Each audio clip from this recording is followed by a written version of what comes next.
Foi o meu amigo Douglas, né? Meu amigo aí de trabalho. Isso. Olá, seja bem-vinda, né? Boa noite, gente. Boa noite, professora. Olá, boa noite, tudo bem, Douglas? Sejam bem-vindos todos. Hoje nós temos a palestrante Egline Farias. Douglas, acho que como você é mais próximo a ela, você podia fazer as honras e apresentá-la, mas eu acho que todos deveriam dar boa noite para ela, né? E agradecer muito a sua presença. Você vai contribuir bastante com o aprendizado de todos. Seja bem-vinda. Obrigada. Gente, boa noite mais uma vez, né? A Egline, a Verônica Egline, a gente trabalha junto há alguns meses agora, né? Que ela agora faz parte da família HC também. É enfermeira, né? Especializada, fez residência em saúde da família, é mestranda também em saúde da família, não é isso, Egline? Atualmente está na coordenação aí do Hospital Dr. Estevão e também enfermeira assistencial na emergência do Hospital do Coração, né? Tá aí nessa batalha, na linha de frente, em duas unidades, né? Uma parte ela está na coordenação, outra ela já está na parte mais assistencial.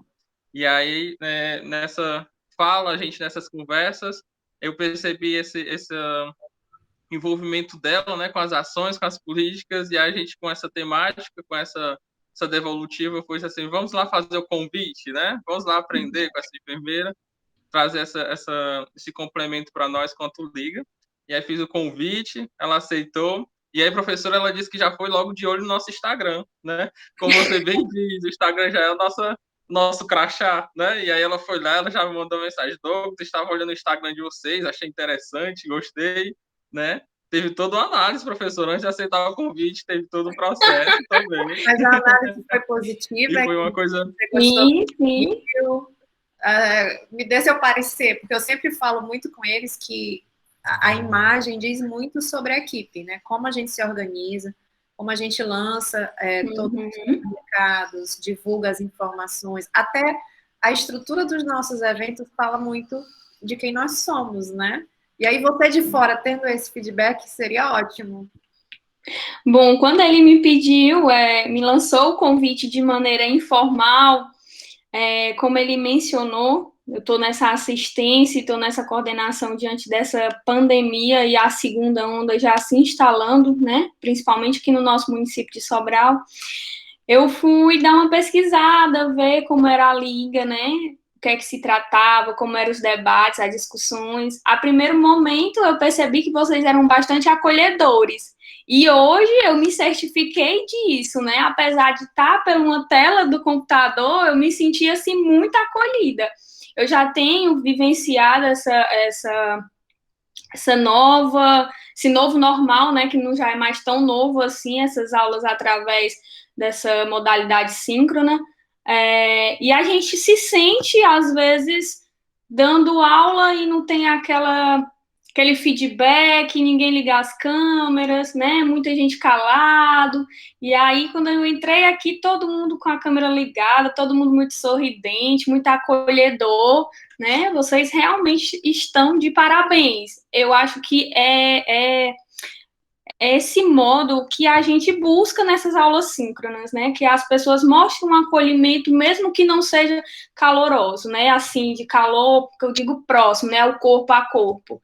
Mas eu gostei bastante do primeiro momento que eu tive com vocês aqui. Eu já estava pensando, meu Deus, eu aceitei dar a palestra, estou vivendo num momento tão difícil na questão dessa pandemia. Hoje foi uma tribulação lá no hospital, mas vou chegar, vou respirar, vai dar tudo certo, e quando eu chego aqui eu recebo uma acolhida dessa, então já valeu a pena, né? Já foi super, valeu a pena. Ótimo, então sinta-se abraçada de verdade, viu? Obrigada. Gente, o Douglas já fez uma breve apresentação, né? Mas eu vou reforçar um pouquinho. Eu me chamo Egline Farias, como o Douglas já mencionou para vocês. Eu sou enfermeira de formação, sou especialista em urgência e emergência. Fiz residência pela Escola de Saúde Pública do Ceará, a ESP, em Fortaleza, em Saúde da Família e Comunidade. Atualmente sou mestranda da UFC, da Saúde da Família também. Minha linha de pesquisa é educação permanente dentro da residência. Atualmente trabalho na emergência do HC e sou coordenadora de enfermagem do Hospital Dr. Estevão há 3 meses, mais ou menos. Me deram essa função logo agora na pandemia, né? Só desafios. A vida cheia de desafios aí pra gente. E assim, nesse primeiro momento, para a gente dar início às nossas discussões, o Douglas, quando ele me lançou a proposta, ele falou a temática que seria políticas, programas e ações, né, na prevenção do câncer, né, na oncologia, que é a linha de pesquisa de vocês também da Liga. E aí, assim, é um mundo, quando você fala de políticas de saúde, assim, é um mundo para você discutir. Aí, programas, outro mundo, né, que o SUS é cheio de programas. Mas eu tentei fazer uma aula, né, que fosse leve, onde nós pudéssemos discutir, que nós pudéssemos despertar na gente uma autorreflexão, um questionamento, né, ficarmos implicados com as coisas que a gente vai discutir aqui no decorrer da aula. E nesse primeiro momento, eu gostaria de compartilhar um link com vocês no chat para que vocês respondam com apenas uma palavra o que é saúde para vocês. Aí eu vou colocar o link no chat, vocês vão entrar e lá vocês vão colocar com uma palavra o que é saúde. E quando vocês terminarem, o programa vai montar um painel. Aí eu vou compartilhar aqui com vocês esse painel para que a gente comece nossa discussão. Eu mandei no chat do Meet, tá?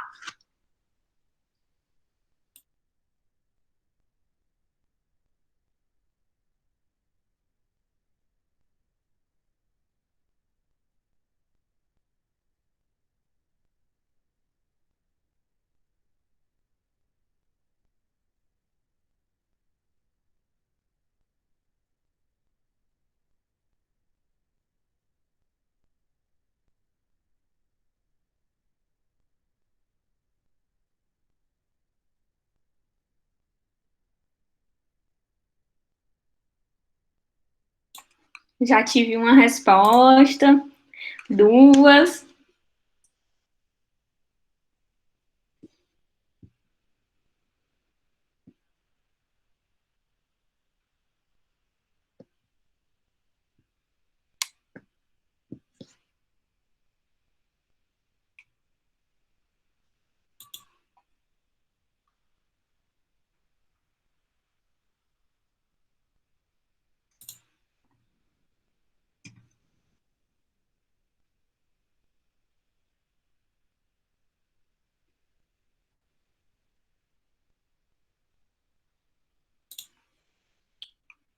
Já tenho 5 respostas.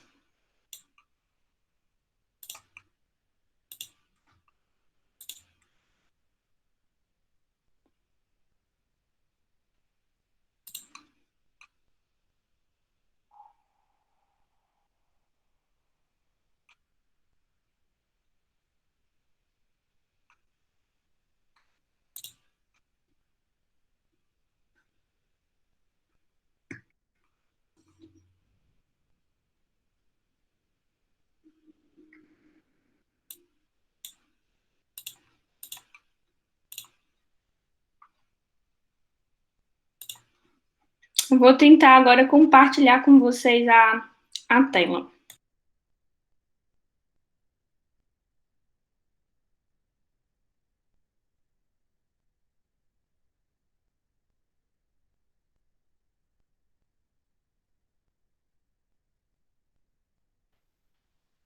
Você sabe como apresenta no Meet, Eglin?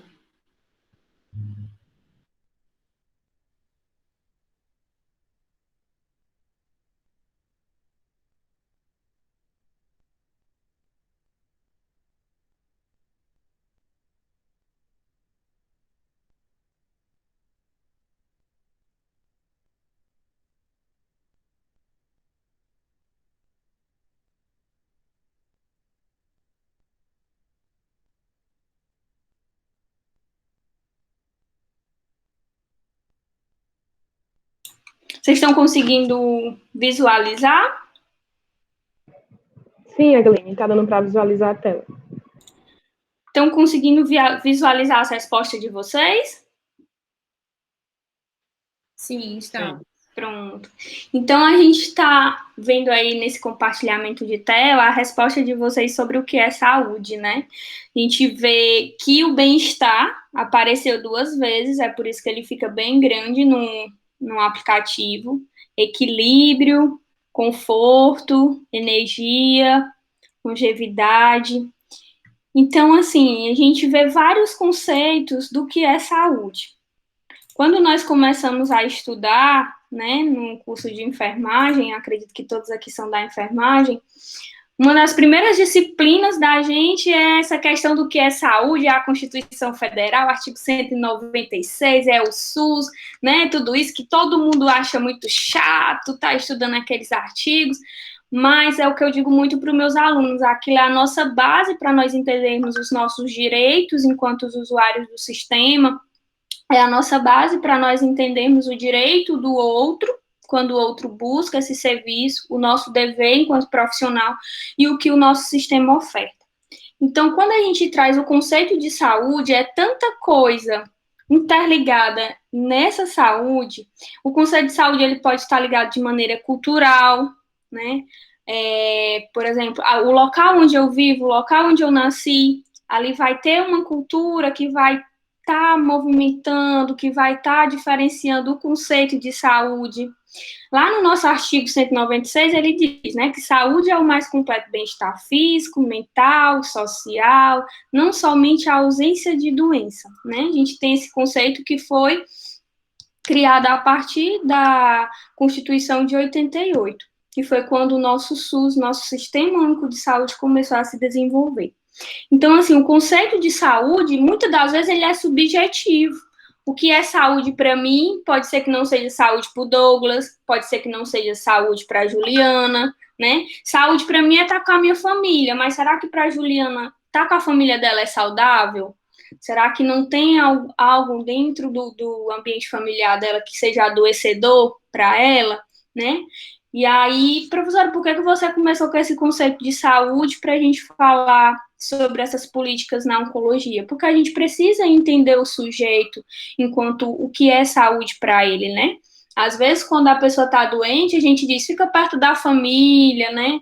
Procura a família, principalmente aquele paciente que é paliativo, principalmente aquele paciente que faz aquele tratamento oncológico. Mas será que a família naquele momento é saudável para ele?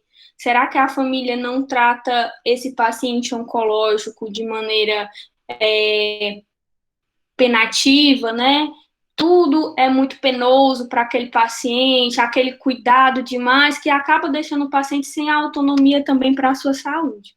Então, é interessante nós percebermos esse conceito de saúde dentro do paciente oncológico. O que é saúde para ele naquele momento onde ele está vivendo aquela doença, né?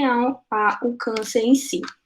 Agora eu vou tentar compartilhar com vocês a minha apresentação do slide.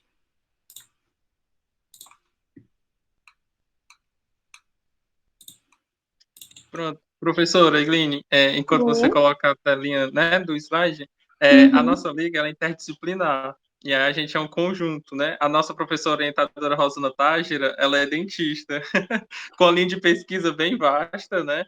E aí ela está nesse desafio com a gente da enfermagem. Nós, discentes, somos enfermagem e ela é nossa docente com graduação em odontologia. Não é isso, professora Tágira?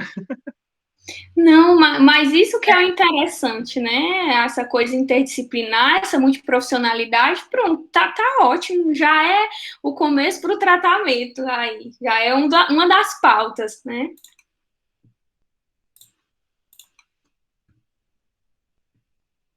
Vou tentar carregando.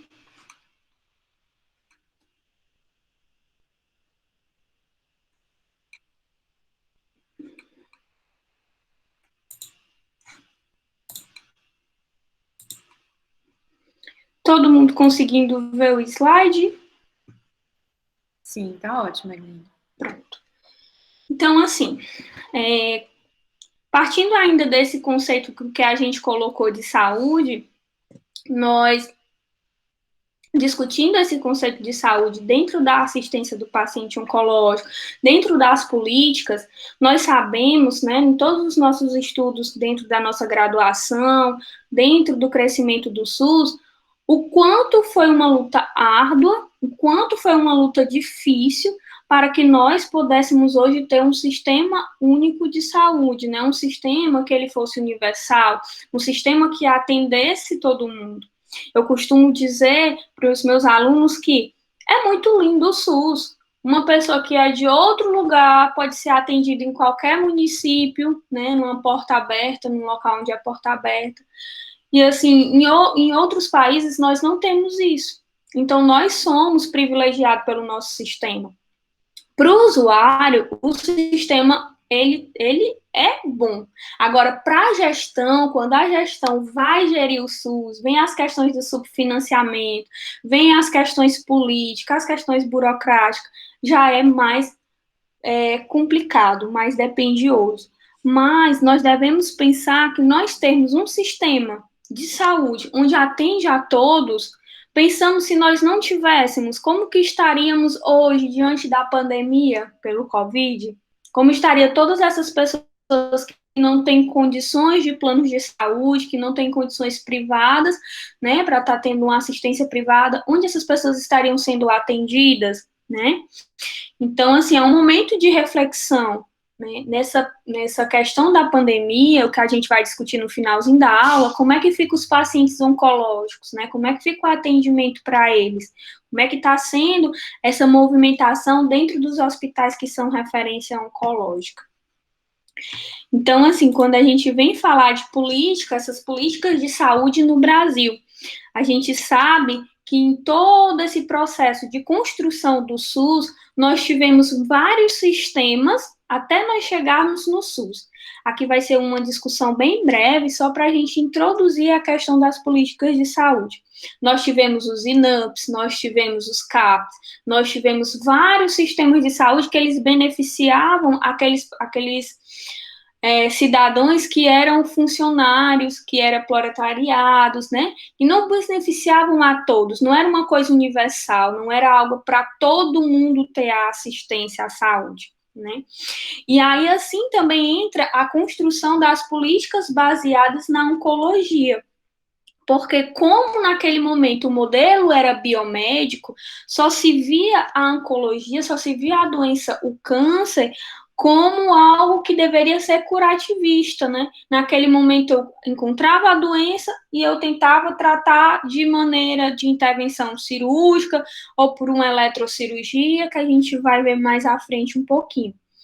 E aí as políticas de saúde crescendo, as concepções de saúde se tornando de forma diferente, com a 8ª Conferência Nacional de Saúde, que trabalhou muito bem essa questão do que é saúde e os nossos direitos, né?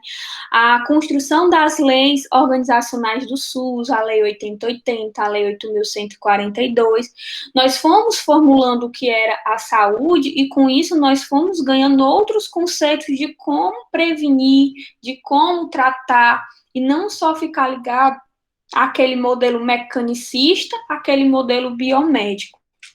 E aí, quando nós falamos da questão da oncologia em si, nós tivemos um médico chamado Mário Croft, que ele foi um personagem central na criação de várias políticas, principalmente o Instituto Nacional do Câncer, para esse desenvolvimento. Por quê? Porque ele era um médico que buscava estudar todas essas questões na França de tratamento para o câncer.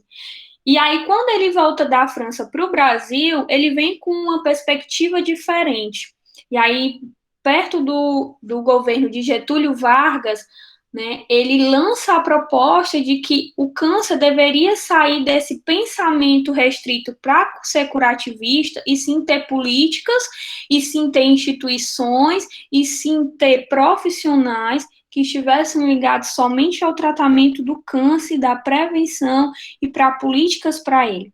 É ele que coloca aqui no Brasil como sair dessas questões mecanicistas de tratamento para o câncer e entrar nas questões de prevenção. Ele foi uma figura, um personagem, tanto que tem vários livros de Mário Croft falando sobre as políticas dentro da oncologia, o tratamento para a oncologia, em meados de 1920, porque foi em 1920 que começou-se essa discussão de como tratar o câncer. Mas por que começou essas discussões, professora? Porque veio os estudos epidemiológicos mostrando o aumento do câncer na população. Naquela época, os olhares eram muito voltados para a lepra, né, para a tuberculose, para a cólera, para todas essas doenças que devastavam muito a população, que geravam as epidemias e acabavam deixando as outras doenças de lado. Uma delas era o câncer. Mas esse médico, como ele começou com um olhar diferenciado, começou a fazer apontamentos da incidência do câncer na população, então ele veio reformular esse olhar para como o câncer deveria ser visto. Então, sempre que vocês forem pesquisar sobre oncologia, vocês vão perceber o Mário, esse médico, sendo uma figura, um dos personagens principais na história da oncologia aqui no Brasil, principalmente, né? E aí a gente discutiu também a questão da saúde. A saúde é um direito de todos e é dever do Estado. Aí aqui é interessante a gente discutir, né? Mas quem sou eu para apontar erros na Constituição Federal, né? Mas quando a gente coloca que a saúde é um direito de todos e é dever do Estado, será que eu estou tirando a minha obrigação enquanto cuidado da minha saúde? Não é dever meu cuidar da minha saúde também? É só o dever do Estado, né? E aí, com essas reformulações do que era saúde, do que a população precisava, de todas as lutas que nós tivemos até construção do Sistema Único de Saúde, e até chegar ao artigo 196 da Constituição Federal, a gente ainda tem muita coisa para reviver, muita coisa para analisar criticamente. E é isso que eu falei no início da aula. A gente tem que questionar, se sentir implicados com as coisas, principalmente quando a gente está entrando assim, em linhas de pesquisa. A saúde é um direito de todos, ótimo. Mas é só dever do Estado cuidar da saúde, não é meu dever também como pessoa. E aí, quando eu coloco o meu dever como pessoa, como cidadão, cuidar também da minha saúde, a gente coloca o cuidado para a prevenção do câncer. A gente sabe que muitas coisas que previnem o câncer são algo que partem de mim, enquanto pessoa, enquanto pensamento do que é saúde, enquanto eu pensar que é meu dever cuidar da minha saúde. A gente fala muito o que previne o câncer, né? Uma alimentação saudável, não fumar, a atividade física, o uso de medicamentos em demasiado. A gente sabe de tudo isso, mas eu coloco como um dever meu não fazer esse tipo de coisa, né? É um dever meu cuidar da minha saúde enquanto pessoa, enquanto cidadão, eu tenho que cuidar da minha saúde também, né? Então fica todos esses questionamentos para a gente. E aí, nesse momento de reformulação do conceito de saúde, a gente começa a trabalhar novas políticas do que seria combater o câncer na população. Porque, como eu falei para vocês, nós tínhamos todos os olhares voltados para todas essas outras doenças e esquecíamos as outras que estavam ali passando despercebido pelas autoridades públicas, né? Então, assim, o câncer ele passou a ser visto não como um problema maior, e não como algo que não despertasse interesses políticos. E aí, quando a gente fala dessa construção das políticas dentro do Sistema Único de Saúde, foi por volta do século XX, né, como eu falei, em 1920, que começou essas questões, esses questionamentos sobre o câncer, sobre a oncologia no Brasil, porque nessa época, no século XX, a gente ainda estava muito metódico ao diagnóstico, somente diagnosticar o câncer quando ele já estava ali instalado no usuário, no paciente, e tratar. Era o que era visto pelos especialistas da época, era o que era visto pelas autoridades públicas da época. Só que quando eu falei para vocês que o Mário Croft ele foi à França e viu todos os outros estudos, viu como a população se comportava, ele trouxe novas ideias para o Brasil. Uma delas foi a instalação da vigilância sanitária, né? A questão de um departamento especialista, pessoas que voltassem os olhos somente para o câncer, né? E aí começou a criar-se alguns institutos que estivessem ligados diretamente ao tratamento, à prevenção, à vigília dessa doença e das pessoas acometidas por ela, né? A gente teve o Instituto Radium, que era um instituto que estava ligado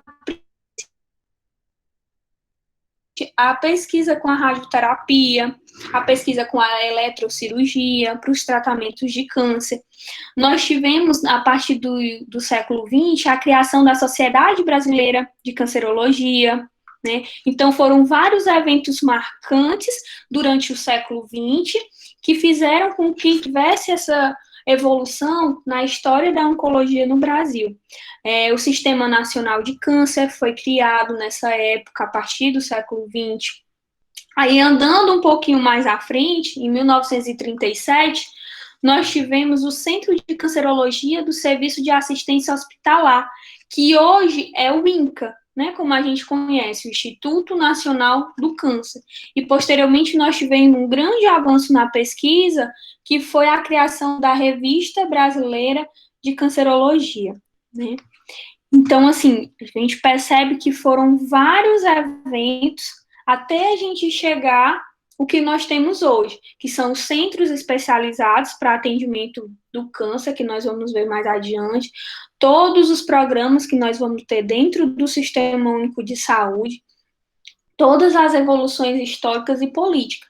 Então, quando eu venho lá no comecinho falando de saúde, se o conceito de saúde não tivesse sido mudado, se o conceito de saúde ele não tivesse evoluído, nós não teríamos também essa evolução de sair de uma coisa diagnóstica, de eu só ter a mentalidade, só ter a visão para diagnosticar o câncer e só tratar, e não ter uma visão preventiva dele. Tudo isso surge a partir do momento em que eu mudei o meu conceito de saúde, a partir do momento em que foi instalado um sistema de saúde universal, né? E aí, outros eventos marcantes para as políticas de prevenção ao câncer no Brasil são várias portarias. E aí é interessante depois vocês estarem lendo essas portarias, eu posso estar passando algumas referências para o Douglas, para ele estar compartilhando com vocês. E aí a gente tem a portaria número 70 do Ministério da Saúde. Essa portaria, o que é que ela vai fazer? Ela vai criar uma secretaria de assistência à saúde do paciente oncológico, né? Já foi um grande salto, já foi aquele olhar específico para os pacientes portadores de CA. Mais à frente, nós tivemos a portaria 3535, que ela cria os centros de alta complexidade em oncologia. Que esse centro de alta complexidade em oncologia, aqui no estado do Ceará, ele começa a ter em Fortaleza. Eu vou mostrar para vocês uma lista dos locais aqui na nossa cidade de Sobral, em Fortaleza, que é mais próximo da nossa realidade, onde nós temos esse centro de complexidade em oncologia, né? Em 2005, nós tivemos a portaria 24.393, que ela cria a Política Nacional de Atenção Oncológica. Ou seja, foi um grande salto do SUS, onde ele começa a criar uma política específica, né, para o tratamento, para a atenção oncológica, uma política específica somente para o câncer.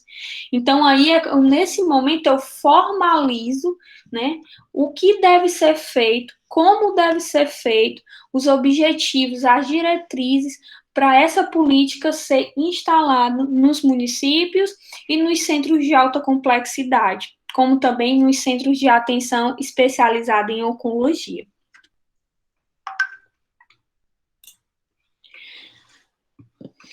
Gente, eu estou indo muito rápido, tá dando para entender?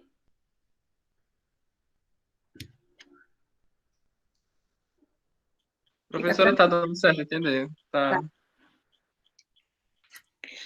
Bom, então, assim, essa Política Nacional da Atenção Oncológica, que é a 874, né, ela institui a Política Nacional de Atenção Oncológica, que ela vai visar o quê? A promoção, a prevenção, o diagnóstico, o tratamento, a reabilitação e os cuidados paliativos, que devem ser implementados em todas as unidades federadas, respeitando as competências das 3 esferas de gestão.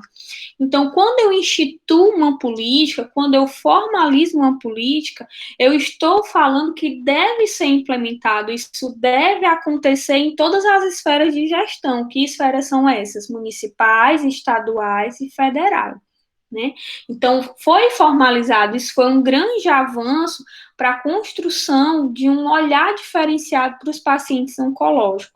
Eu ter uma portaria, né? E no anexo a essa portaria, no anexo a essa política, eu crio definições das unidades. Como assim definições? Característica para cada unidade de assistência oncológica. Eu vou ter as unidades de assistência de alta complexidade em oncologia e vou ter as de referência de alta complexidade, que é o CACUM, certo? Gente, eu acho que o cachorro da minha vizinha tá latindo, ou é o meu, não sei. Não se preocupe, acontece comigo, não se preocupe.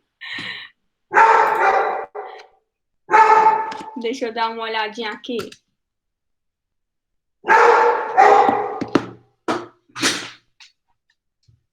Daqui a pouco os daqui escutam, aí vão começar a conversar, ó.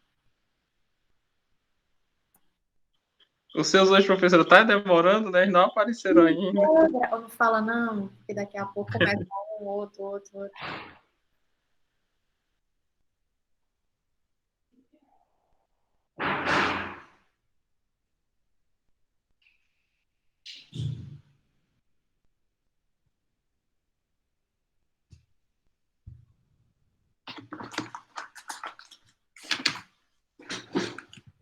Gente, era o meu mesmo, viu? Desculpa. Mas acontece quase toda vez que eu tô dando aula. Não se preocupe não, fique à vontade.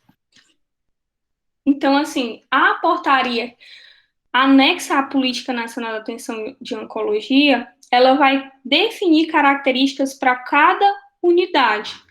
Ela vai definir as unidades de assistência de alta complexidade em oncologia, os centros especializados em oncologia, né, de referência.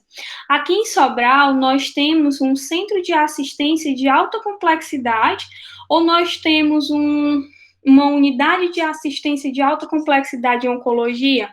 Eu deixo essa indagação para vocês, para no finalzinho da aula eu perguntar a algum aluno o que é que ele acha aqui em Sobral, se a gente tem algum centro de complexidade em oncologia, se a gente tem algum centro de assistência em oncologia, se a gente tem alguma referência aqui em Sobral. Né? E aí, o principal marco da nossa política, o principal marco de todas essas conquistas, foi que a política ela estabeleceu o Instituto Nacional do Câncer como um centro de referência de alta complexidade do Ministério da Saúde.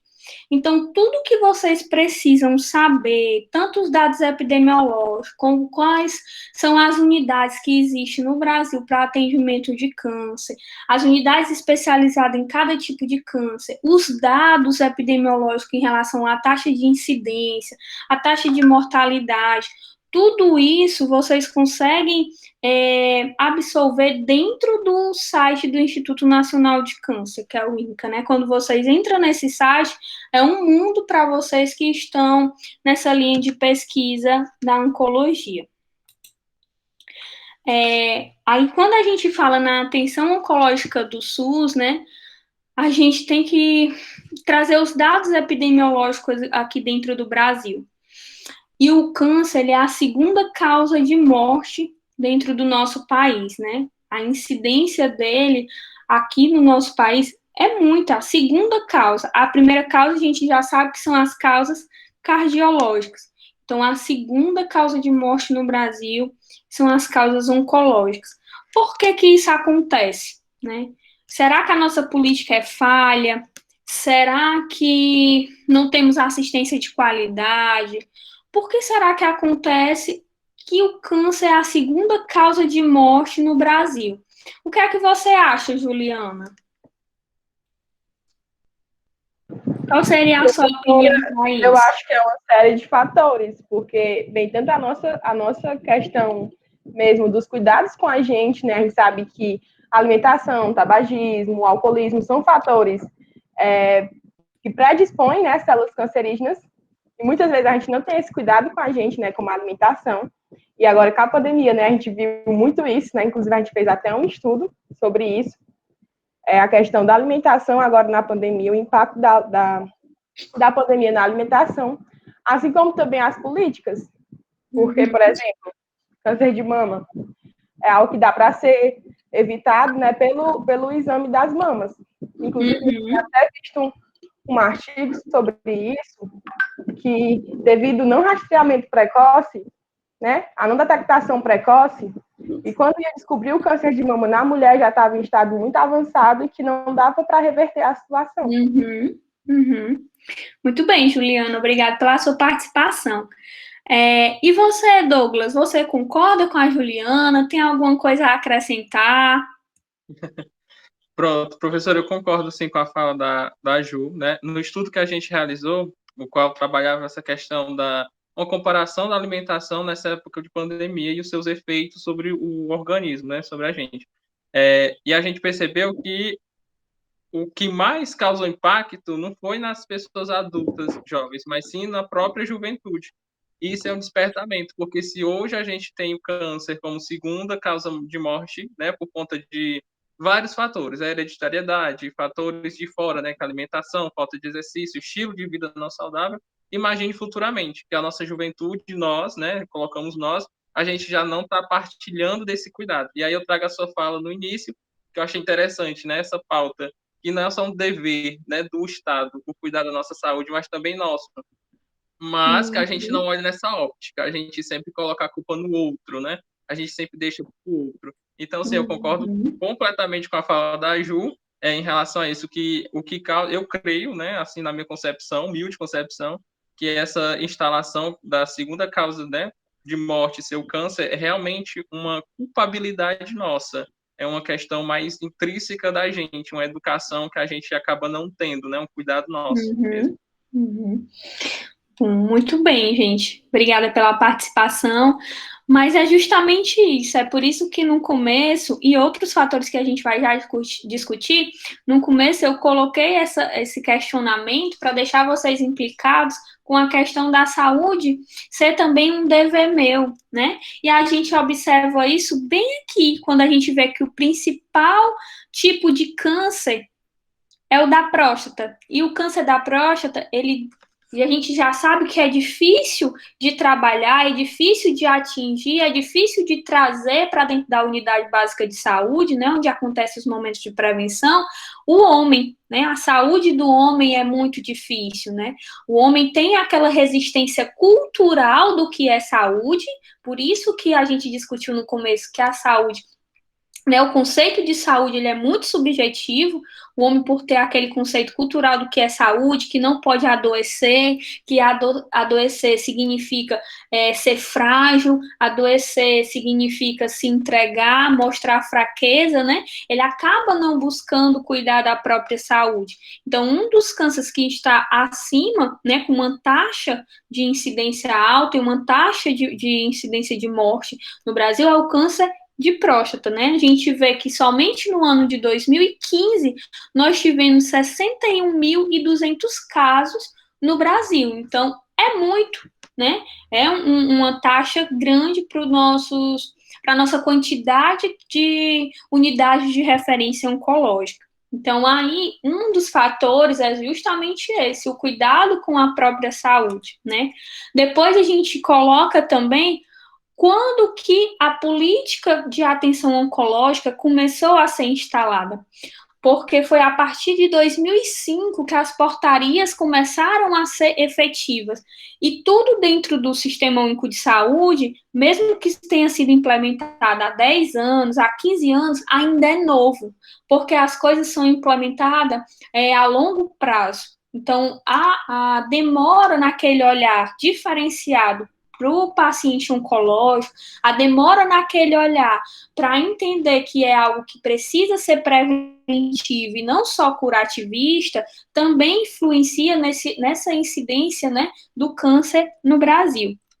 Depois do câncer de próstata, a gente passa para o câncer de traqueia, o câncer de colo, o câncer de reto, né, nos homens. E nas mulheres, o principal a gente já sabe que é o câncer de mama, partindo para o câncer também de colo e reto e o colo de útero. E aí, quando eu coloco aqui o câncer de colo e reto, eu vou citar uma vivência para vocês, né? Assim, eu sempre gosto muito de, quando estou discutindo assuntos e dando aula com os alunos, citar vivências. Uma vez eu atendi uma paciente dentro da atenção secundária, né? A atenção especializada, que ela veio para fazer uma avaliação para uma cirurgia, fazer vários exames, né, pré-operatório. Aí eu perguntei a ela qual era o procedimento cirúrgico que ela ia fazer, por que ela estava buscando aqueles exames, e ela me falou que estava com CA de reto. Aí eu perguntei como foi a descoberta, né? Conversei com a paciente e ela me falou que por muitas vezes ela passou quase, acho que se eu não me engano, 1 ano e meio, entre 2 anos, indo na unidade de saúde, relatando para o profissional da saúde que tinha evacuações com sangue e os profissionais da saúde não investigavam mais, né? Ficava levando para outros fatores se ela não tinha problemas de hemorroidas, se ela não tinha uma alimentação com muito ferro, e aí as fezes estavam saindo escurecida, mas não investigavam mais a fundo a hereditariedade daquela paciente, o estilo de vida daquela paciente, né? Não criavam um vínculo maior com aquela paciente para poder fazer um exame físico mais detalhado. Então, passou por tempos e tempos essa paciente, já com o CA se desenvolvendo nela, e acabou que chegou a questão cirúrgica, né, a intervenção cirúrgica. Então, assim, vai muito do olhar também do profissional da saúde que está lá na atenção básica, né, que está lá na equipe multiprofissional, aquele olhar mais crítico, aquele olhar que fica implicado com as coisas, aquele olhar curioso, por que isso está acontecendo? Vamos investigar todas as causas, todos os fatores, né? Vamos fazer toda a anamnese naquela paciente. Então, assim, um dos pontos que a gente vai discutir também é a questão da prevenção e como essa prevenção é feita. Será que a prevenção é só eu colar um cartaz no posto de saúde? É só eu fazer uma campanha? É só eu entregar um panfleto? É só sair uma propaganda na televisão, nos jornais, né? Como é que é essa prevenção diante da atenção oncológica? Então, o câncer é algo que precisa ser estudado, as políticas da atenção oncológica, elas precisam cada vez ser melhoradas, né? Já foi um grande avanço nós termos uma política oncológica, já foi um grande avanço nós termos atendimento oncológico especializado dentro do SUS, né? Imaginemos se não tivéssemos, como que seria o tratamento dessas pessoas acometidas por câncer, já que nós temos uma incidência tão grande dentro do país. Né? E aí eu trago alguns trechos da portaria, que é a portaria 874, que é a portaria que cria, né, a política de atenção oncológica dentro das redes de atenção à saúde, essa portaria 874, que cria a nossa política nacional de prevenção e controle do câncer, né? E veja como ela ainda é prematura, ela é de 2013, é uma coisa recente. Por isso que a gente ainda tem altas taxas, né, de incidência do câncer no Brasil. A política foi criada em 2013, então é algo ainda muito novo, é um recém-nascido essa política dentro do SUS, né? E aí eu trago alguns princípios da política. Eu fiz alguns recortes da portaria para que a gente pudesse discutir aqui, mas é interessante que depois vocês deem uma lida na íntegra dessa política, porque um estudante de enfermagem, que é de uma liga oncológica, tem que saber essa portaria de cós salteado, né? Tem que saber a Política Nacional de Prevenção e Controle do Câncer. Não tem para onde correr, viu? Então, assim, lá no artigo 5º, ele coloca os princípios da política de prevenção e controle do câncer. Ele coloca aqui o reconhecimento do câncer como uma doença crônica prevenível e necessidade de oferta de cuidado integral, considerando as diretrizes das redes de atenção à saúde das pessoas com as doenças crônicas no âmbito do SUS. Então, o que é isso? É o que a gente acabou de discutir, aquele cuidado integral com o paciente oncológico, né? Às vezes, nós estamos lá dentro do hospital e o Douglas vai confirmar isso comigo. Nós estamos naquela correria tão grande, naquela tribulação, que às vezes pacientes oncológicos que já estão em cuidado paliativo, chegam ali no hospital buscando um cuidado, muitas das vezes os profissionais da saúde pensam, por que veio para cá? Por que não ficou em casa? Já está assim paliativo e tudo. Mas se ele foi ali, é porque ele está buscando algo para melhorar, é porque ele não está bem, é porque ele está precisando de um cuidado, né? Então, a gente tem que ter esse olhar mais integral, esse olhar mais humano, né? O Humaniza SUS, as políticas de humanização, elas se encaixam muito bem dentro das políticas de atenção e controle do câncer.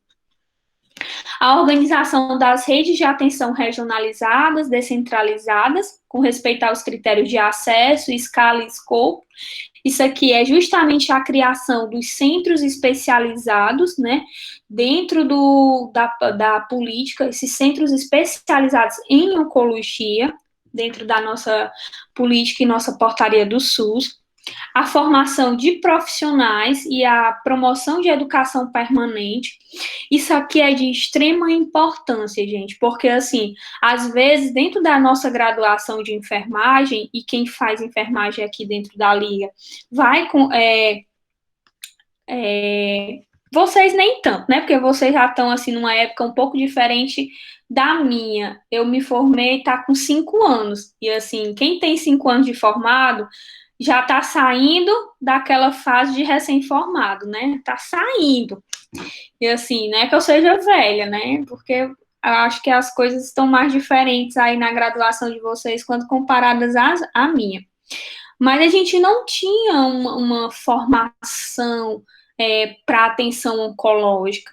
O máximo que a gente via dentro da graduação, dentro das disciplinas, era a questão mesmo biológica, né? Como se formam as células cancerígenas, a questão dos tratamentos, essas questões. Nós não tínhamos uma formação em relação a esse cuidado mais integral dentro das grades, né, curriculares. A gente não tinha uma qualificação maior de quanto eu, profissional de enfermagem, ter uma atenção ao paciente especializado, né, uma atenção especializada para o paciente portador de câncer. E aí eu vejo essa criação, para tudo tem liga agora, né, na minha época, ter uma liga, participar de uma liga era assim, meu Deus, era o popstar da faculdade, porque era tão difícil criar, era tão difícil as pessoas se envolver, né, com a pesquisa, e hoje eu vejo que isso acabou se expandindo, e é muito bom, porque os alunos buscam sempre estar se atualizando. Então, assim, a educação permanente, que é uma das minhas linhas de pesquisa no mestrado, é algo que precisa ser implantado dentro da graduação, é algo que precisa ser implantado dentro dos processos de trabalho, porque é para estar atualizando aquele profissional, é para estar cada vez mais capacitando aquele profissional. E quando eu atualizo, eu capacito, eu tenho como gerar uma assistência melhor ao paciente oncológico, né?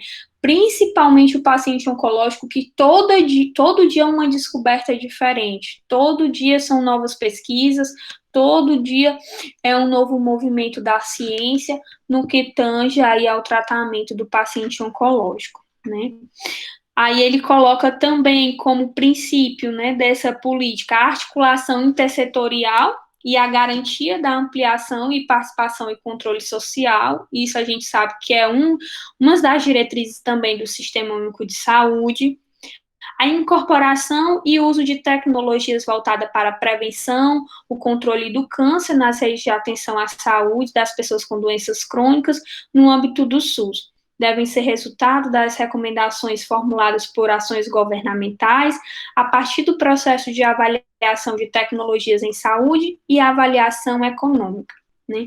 Então, assim, quando a gente coloca essas questões de avaliação de tecnologias em saúde, é justamente os municípios, as 3 esferas de gestão, estaduais, municipais, está sempre em busca de incorporar cada vez mais tecnologias que possam estar melhorando a qualidade de vida do paciente oncológico.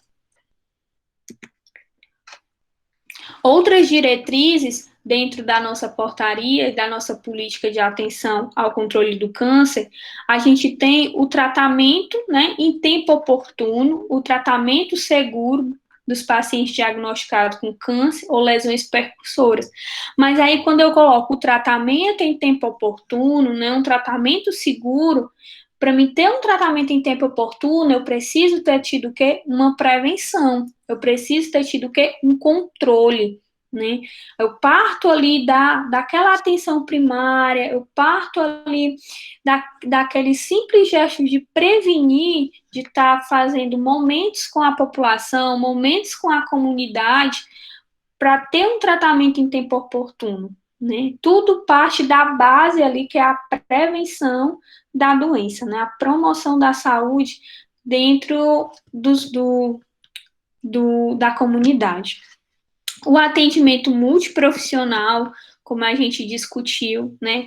Principalmente para o paciente oncológico, o atendimento multiprofissional é de grande valia, é de grande importância, porque quando eu tenho uma equipe multiprofissional, eu tenho um olhar diferenciado, eu tenho como fazer um apoio matricial, né? Cada um dá um olhar diferenciado para aquele paciente. E aí, quando a gente fala de atendimento multiprofissional, eu trago até um questionamento para vocês.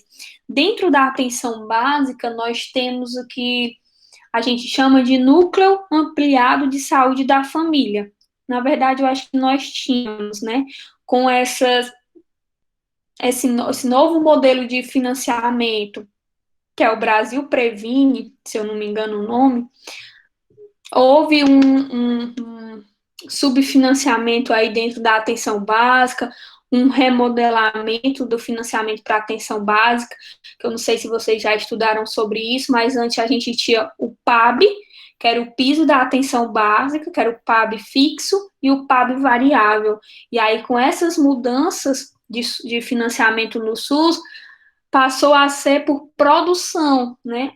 O município ele vai receber os recursos federais a depender da produção que ele apresentar, ou seja, nós passamos a ser um indicador, algo que a gente batia muito na tecla na época que eu era residente. Eu preciso gerar um indicador ou eu preciso gerar uma atenção à saúde de qualidade para aquele paciente, né? Às vezes nós, enquanto gestores, nós nos preocupamos muito com indicadores. Tem indicadores para receber isso, receber aquilo. Agora que isso vai está acarretando mais consequências ainda, porque nós vamos ter um financiamento da atenção básica baseada em indicadores, baseada em produção, né? Uma coisa bem capitalista. E aí, isso acabou gerando o quê? O fim do núcleo ampliado de saúde da família. Não sei se vocês conhecem. Se vocês conhecem esse núcleo de ampliado de saúde da família, por favor, alguém diga que sim, para mim ver que eu não estou falando algo que é desconhecedor de vocês. É o NASF, professora? NASF, né? O NASF, isso. Isso. Então, assim, com esse subfinanciamento, essa mudança no financiamento, o NASF já acabou. Por que, professor, acabou? Porque antes o NASF, ele tinha já um arranjo feito pelo Ministério da Saúde, ele já tinha um repasse de verba certo para o NASF. E aí a gente sabe que o NASF, ele tem fisioterapeuta, ele tem terapeuta ocupacional, ele tem psiquiatra, ele tem psicólogo, ele tem médico veterinário, se for preciso, fonoaudiólogo, ele tem uma infinidade de multiprofissões dentro desse núcleo. E aí, como o governo, né, ele desfez esse arranjo, ele não vai mais repassar verbas de nada, vai caber ao município decidir se ele quer. Se o município quiser continuar com o NASF, o município vai ter que arcar com recursos próprios. Então, o próprio município vai ter que financiar a sua equipe do núcleo ampliado da família. E aí, eu trazendo isso para dentro do atendimento multiprofissional do paciente oncológico, lá na atenção básica, isso vai refletir bastante, porque nós vamos deixar, talvez, de ter esses profissionais para ter um olhar maior para aquele paciente, para ter um olhar integral para aquele paciente, um olhar holístico, né, para ver até onde esse paciente necessita de outros cuidados. E aí isso vai ser uma perca muito grande, porque a gente sabe que tem municípios que são pequenos, que não geram tanto recursos assim para poder financiar uma equipe dessa, né? Então é uma grande perda. E aí a gente tem que ficar sempre atentos, a gente tem que ser questionadores das políticas, a gente tem que ser questionadores dos direitos, questionadores dos deveres, porque essas coisas acontecem e ninguém se movimenta mais, né? A gente, às vezes a gente vai estudar história e a gente vê toda aquela movimentação que teve para as conferências nacionais de saúde, toda aquela movimentação que teve para a gente ter direito à saúde, para ter um sistema de saúde, e hoje acontece várias coisas dentro do SUS, acontece várias coisas, várias pequenas mudanças que têm um grande reflexo, e a população não toma isso para si mais, né? Não toma isso como sendo algo que precisa ser reivindicado. Então, nós, enquanto estudantes, enquanto futuros pesquisadores, nós temos que ficar implicados com essas coisas, questionar, né, esses movimentos. Como é que a gente pode estar tendo uma crítica, uma avaliação crítica de todas essas políticas, de todas essas mudanças que têm sido feitas dentro do SUS. Então, isso vai refletir muito lá na atenção básica, né? Aquele paciente que é oncológico, que faz um cuidado paliativo, que já está em casa, né? Um paciente que já vem fazendo radioterapia ou quimioterapia, e aí ele precisa de um olhar multiprofissional. Aí você pensar aquele município que perdeu o NASF, né, que não vai ter mais o recurso, e aí, como é que fica o olhar? Então, a gente tem que se questionar enquanto a isso, né? Essa perca que nós sofremos, será um retrocesso? Nós estamos voltando para o que era antes de 1988, né? Quando as pessoas buscavam o direito de ter um atendimento, quando as pessoas buscavam ter um direito de ser atendido em um hospital, de ter o direito à saúde. Será que é um retrocesso para a gente enquanto cidadão, né? Então, a gente tem que sempre estar questionando isso. E aí, outro ponto da nossa diretriz, da nossa política, é a realização de tratamentos dos casos raros e muitos raros, que exigem um alto nível de especialização e um maior porte tecnológico, né? Então, isso é a criação dos centros especializados, para aqueles pacientes que necessitam das cirurgias oncológicas, aqueles pacientes que necessitam, né, de todo aquele aparato maior da tecnologia, todo aquele aparato de um nível especializado maior, essa política, ela te garante isso, né? A oferta da reabilitação e do cuidado paliativo para os casos que exijam. Então, o quão bonito o SUS é. Eu tenho um paciente que ele é paliativo e que ele pode receber tudo aquilo, todo aquele aparato, toda aquela reabilitação dentro de casa, né? E aí você pode estar questionando assim, ah, professora, você está só referindo quanto o SUS é bom, quanto o SUS é isso, mas será que o SUS não tem defeitos? Sim, como todo sistema, né, como toda instituição, o SUS, claro que ele tem os seus defeitos. E um deles, como eu coloquei para vocês, é o subfinanciamento. Né, essa nova política neoliberal que ela visa mais o capitalismo, que ela visa mais os indicadores, ela acabam refletindo aonde? Acabam refletindo na classe mais pobre, que não tem o acesso ao sistema de saúde privado e necessita do SUS, né? Mas mesmo assim nós temos que defender o nosso sistema de saúde, porque nesse momento é ele que está me dando essa oferta de uma reabilitação, é ele que está me dando esse cuidado paliativo que eu posso ter em domicílio, no hospital, seja em onde for, né? E uma dos exemplos estampados nesse momento de pandemia é a vacina que o SUS está te dando, né? Enquanto em outros locais é paga. Para vocês terem uma ideia, gente, o exame feito para detectar o COVID, que é o SUAB, assim que a pandemia começou, esse exame ele chegava a ser R$ 3.000 nos Estados Unidos. Então, assim, quem não tinha condições, porque a gente sabe que lá nos Estados Unidos o sistema de saúde ele é diferente do nosso, né? Ele é um sistema de saúde que ele está mais baseado em planos de saúde, as pessoas tinham que pagar. E aqui dentro do SUS, você faz o agendamento do seu SUAB e faz de graça.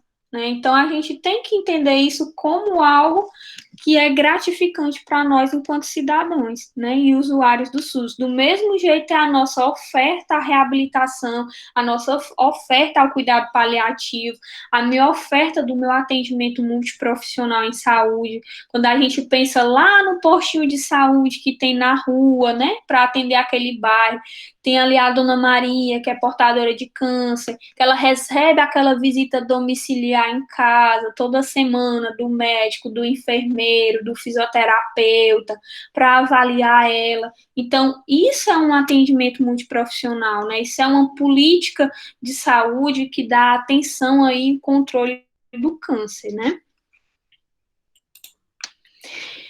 E aí, quando a gente ainda levando para essa questão dos 3 pilares da política, eu fiz a leitura da política e coloco aqui para vocês esse tripé, né, esses 3 pilares que a gente percebe dentro da leitura da política. Ela coloca a importância epidemiológica do câncer no Brasil, como a gente já discutiu, que é a segunda causa de morte. Ela coloca a magnitude do problema enquanto saúde pública. Quando eu coloco que um problema ele é uma questão de saúde pública, então eu coloco que esse problema de saúde ele necessita de um olhar diferenciado dos gestores da saúde, né, de um olhar diferenciado das autoridades públicas.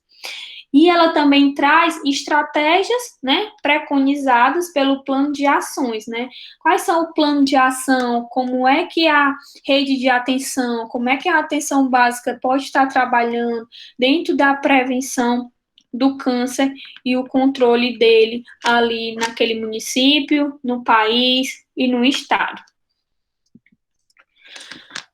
Outra questão também que nós precisamos enfrentar dentro das redes de atenção à saúde e ao câncer é a questão da fragmentação da assistência, né? E aí deixa eu ver aqui, tinha um rapazinho aqui na câmera, porque eu não consigo mais ver vocês quando eu estou apresentando. Tinha outro rapaz, além de você, Douglas, quem era? Eu creio que é Emanuel, que é nós dois, que somos os Pronto. meninos. O Emanuel. Emanuel, como é que tu vê a fragmentariedade da atenção? O que é que tu entende como a atenção básica fragmentar o serviço de atenção ao paciente? O que é que você entende por isso? Quando eu digo que a gente tem que prevenir para que isso não aconteça, essa fragmentação do serviço.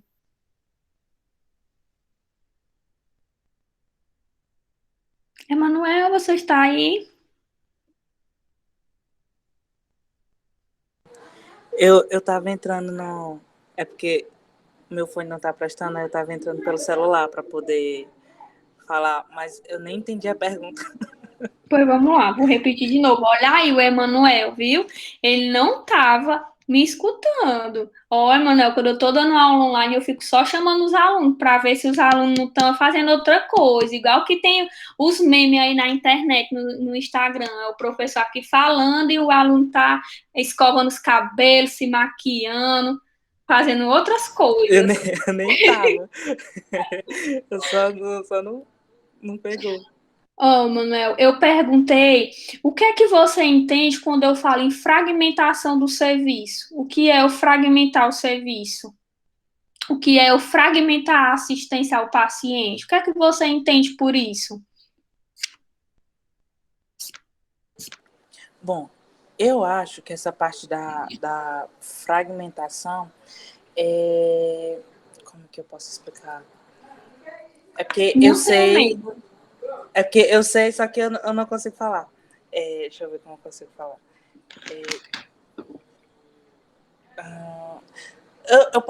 Eu posso dar um exemplo para poder... É porque eu acho Pode, que se eu der um exemplo eu consigo explicar mais. pode sim.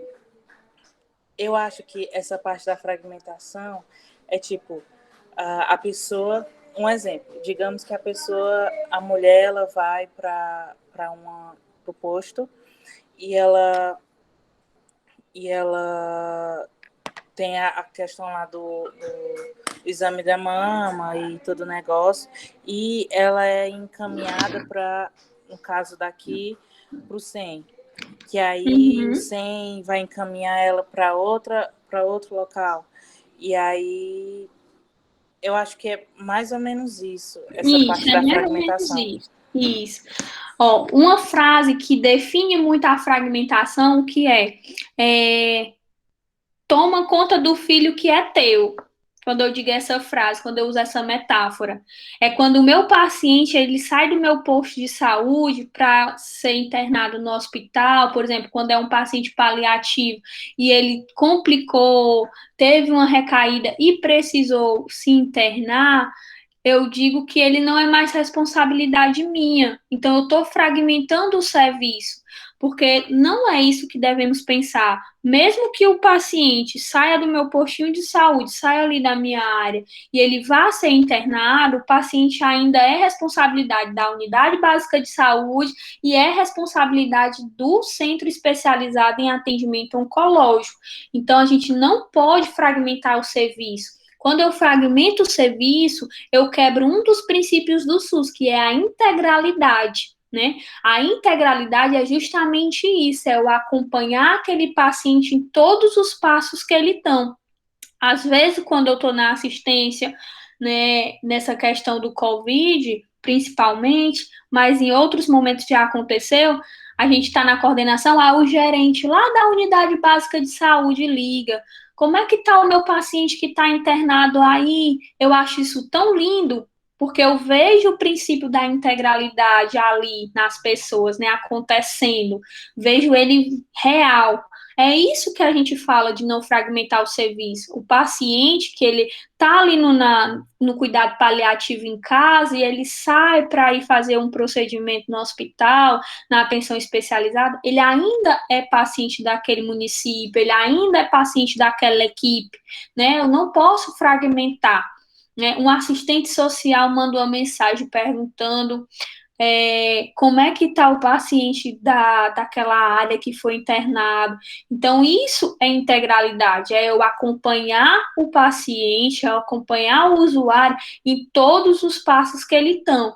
Né? Não é aquilo de eu pensar, o paciente aqui está complicando, está tendo uma insuficiência respiratória por conta do câncer de pulmão, ou o paciente está tendo uma paralisação da função renal por conta de algum CA ligado aos rins.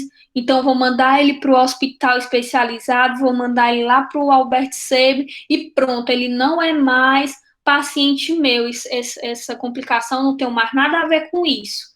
Então, isso não se pode. trabalhar nessa perspectiva, porque isso quebra o princípio da integralidade. Então, quando a gente fala em combater a fragmentação, é justamente isso, é eu ter a integralidade do cuidado, eu cuidar daquele paciente em todos os passos que aquele paciente está fazendo dentro da rede, né? Começa, por exemplo, ser diagnosticado que isso que deve acontecer, ser diagnosticado o câncer lá na unidade básica de saúde, a unidade básica de saúde referenciar para um centro especializado, o centro especializado avaliar esse paciente, referenciar ali para a atenção básica e ficar nessa comunicação, né, nessa integralidade, onde o paciente ele é nosso, ele não é só meu e ele não é só teu, ele é do conjunto da rede. Então, isso que é a integralidade, que é um dos princípios da política nacional de prevenção ao câncer, né? E dentro dessa integralidade, a gente casa a integração dos serviços, né? Que é justamente o que eu acabei de falar com vocês, que a gente acabou de discutir, a integração dos serviços preventivos, diagnósticos e terapêuticos, eles têm que casar junto, né? Quando eu faço um mutirão de autoexame da mama, ali eu estou o quê?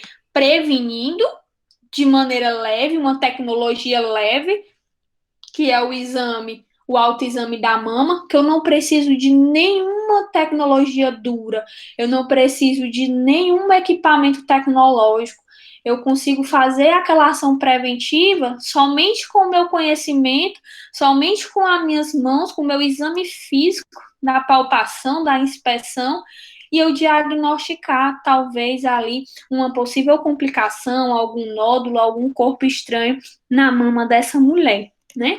Então, assim, a integração sistêmica aí das ações e do serviço. No mesmo momento em que eu estou fazendo uma ação preventiva, que é eu fazer um mutirão, por exemplo, do autoexame da mama, eu estou sendo o quê? Fazendo uma ação de diagnóstico. Eu estou tendo um olhar ali mais clínico, porque eu estou prevenindo ao fazer o autoexame e eu estou tentando diagnosticar ao fazer o autoexame com uma tecnologia leve, que aquilo ali não gerou um custo, né, real para o sistema. Então, isso é a interação das ações e isso é a integralidade do cuidado dentro da política de atenção ao câncer. E aí, outra questão que a gente discute dentro da política é o papel dos gestores, né? O papel dos gestores públicos na organização dessa atenção oncológica, né? Da rede de atenção. E aí, como é que os gestores se organizam para essa atenção? O ponto-chave que a gente discutiu é a questão da saúde. Lá vem a professora de novo falar o que é saúde.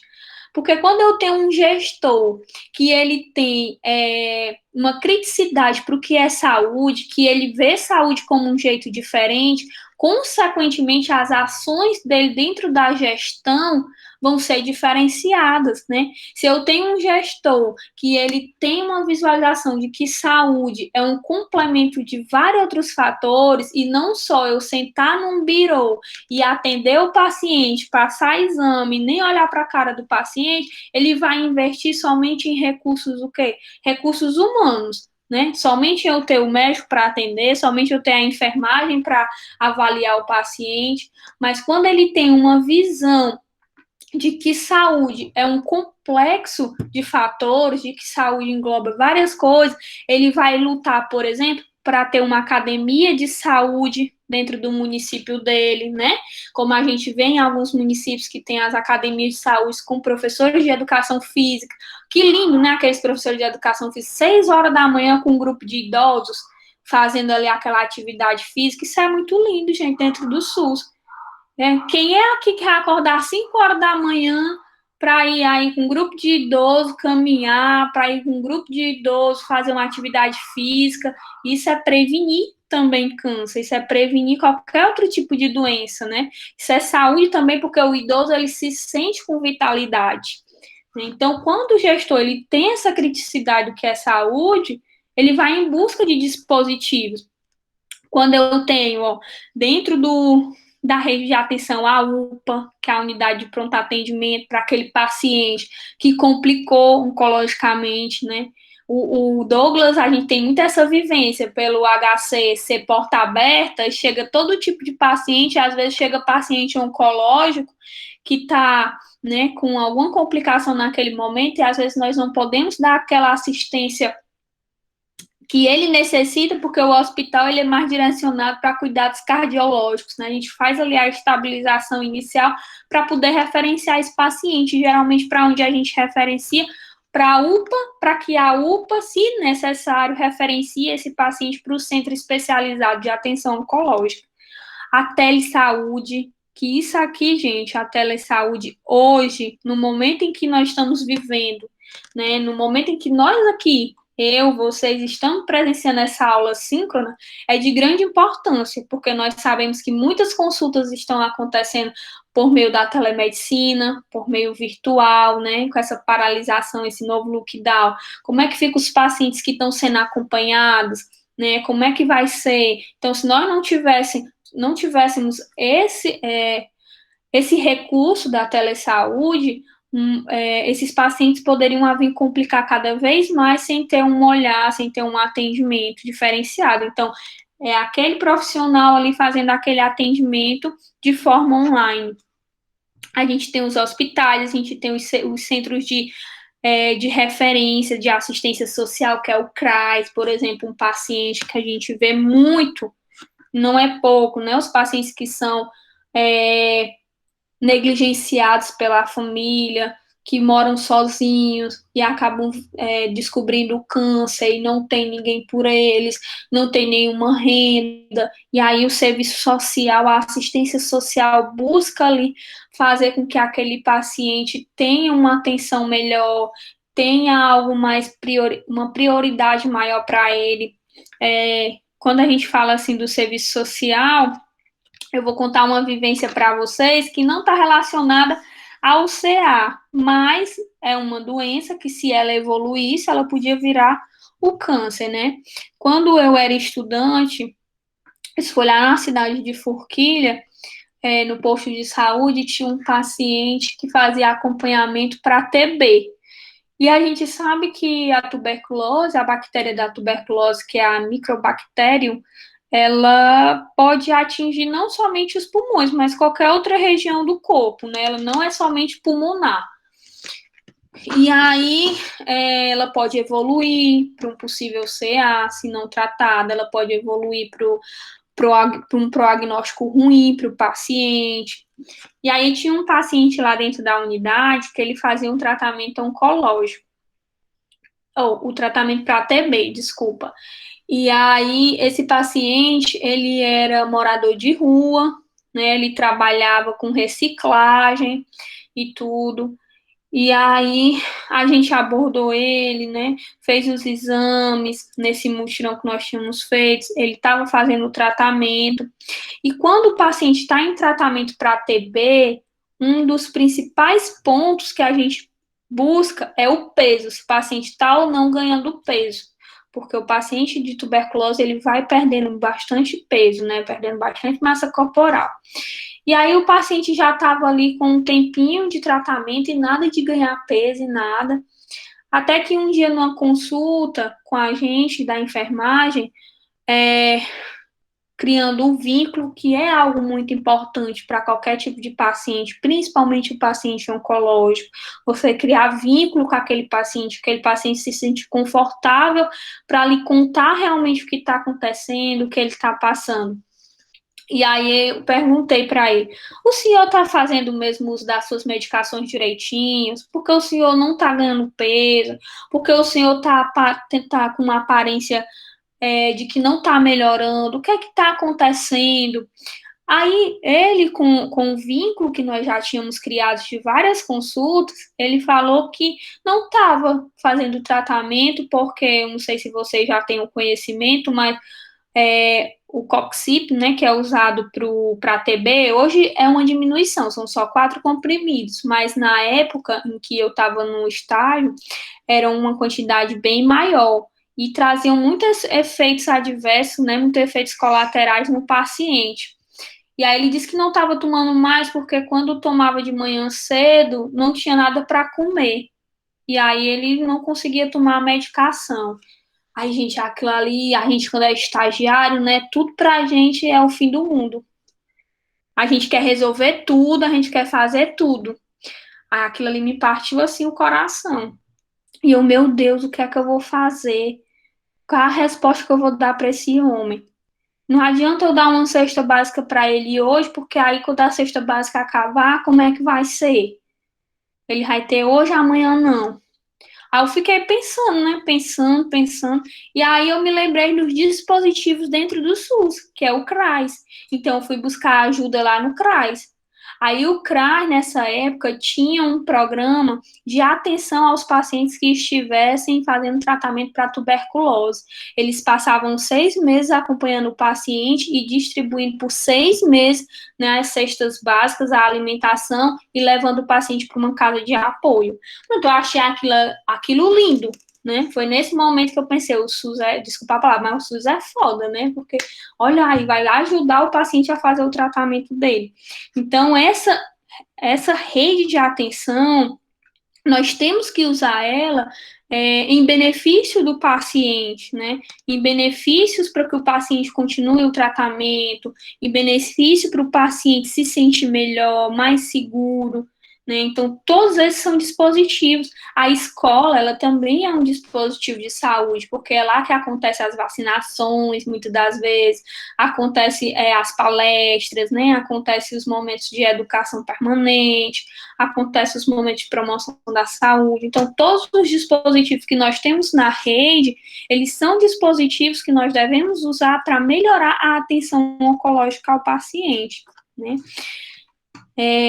Dando continuidade, a gente falando dessa organização da rede, e aí, quando a gente viu aqui bem num tripé que eu coloquei para vocês como um resumo do que a portaria traz, ele traz essas estratégias, né, a preconização de algumas estratégias dentro da política. E aí, alguma dessas estratégias é a análise crítica da situação de saúde no território, né? Como é que eu vou analisar criticamente a situação de saúde no meu território? Eu, enquanto atenção básica, eu, enquanto enfermeiro lá do posto de saúde, né? Quem é que pode me responder? Eu não decorei o nome de todo mundo, eu não consigo ver. Deixa eu ver aqui, bem rapidinho, o nome de vocês. É a Lohane, é? Lohane? É assim? Lohane, Oi. como é que a gente faz essa análise crítica da situação do CA dentro do meu território de saúde? Como é que você, enquanto enfermeira, se você for enfermeira, né? Se você for fisioterapeuta, se você for, como a nossa professora dentista também, tiver nessa formação, como é que você faz para analisar criticamente a situação da incidência de câncer dentro do teu território? Como é que tu faria esse movimento dentro do teu território? Eu acho que são várias análises críticas de vários fatores diferentes. Vai também de como a sociedade vive naquela comunidade, quais são os costumes, como que aquela pessoa vive, as situações de risco que ela vive, que ela se encontra. Uhum. Os costumes que ela tem mesmo, até com a própria saúde também, e de a sociedade em geral, da comunidade. Certo, obrigada, Lohana. E aí, quando a gente fala em análise crítica da situação de saúde do território, eu, enquanto profissional de saúde, eu preciso estar dentro do meu território, né? E aí, aqui entra a participação da comunidade, aqui entra os momentos de promoção da saúde, aqui entra os momentos de prevenção, né? Aqui entra o conhecer a epidemiologia dentro do meu território onde eu estou atuando. E isso eu só posso fazer quando eu estou engajada com a comunidade, quando eu estou dentro da comunidade, né? Não é somente lá dentro do consultório, somente lá dentro do posto de saúde que eu vou conhecer, fazer esse mapeamento de como é que está a questão oncológica dentro do meu território de saúde. né? Então, isso são estratégias que a política coloca para nós, enquanto profissionais de saúde, desenvolver. Esse mapeamento dos pontos de atenção à saúde. O que é esse mapeamento dos pontos? Eu saber onde eu tenho atenção especializada oncológica, onde eu tenho um centro de referência nacional para oncologia, né? Eu, enquanto profissional de saúde, eu preciso saber onde estão esses pontos de atenção oncológica dentro do meu estado, por exemplo, né? Pelo menos dentro do estado onde você atua. E a proposição de estratégias de enfrentamento oncológicos. E aí a gente vai partir para os programas, mas antes da gente partir, só para falar bem rapidinho dos programas, eu queria fazer outra brincadeirinha com vocês rapidinho, para a gente quebrar o gelo, né? Para não ficar só eu falando. A gente já está com 1h30, o Douglas disse para mim que era só 2 horas, senão eu falo demais. O Douglas disse para mim que era só 2 horas, viu, professora? Deixa eu abrir aqui.